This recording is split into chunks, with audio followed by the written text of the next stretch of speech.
Have you ever revised any of your beliefs as a result of one of these conversations? It wasn't just one conversation, but I've had a few conversations with people about gun control. I have, and I still do to this day, I think have a little bit of a reaction, a negative reaction when I see somebody in Texas in my hometown, maybe at my kid's school even, walking around with a gun on their hip. I I think that that's crazy.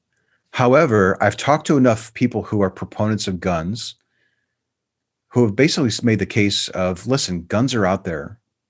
They're not going away. I don't even know how you'd go about getting them from people.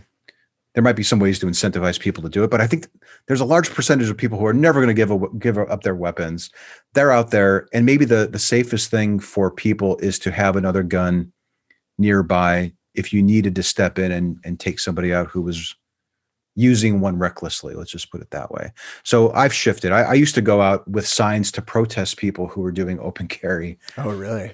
And now I'm not walking around with a gun on my hip, don't get me wrong, but I no longer go to those rallies. I no longer troll them on Facebook or something like that, which I think kind of gets to, I think there's a relationship between your confidence in your claim to the actions that you're willing to carry out.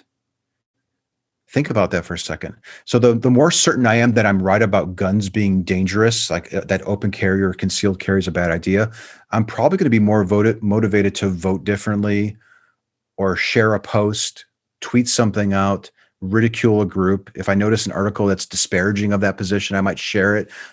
However, as you start backing off on that stuff, it affects the way that you are interacting with others Hmm. on those topics.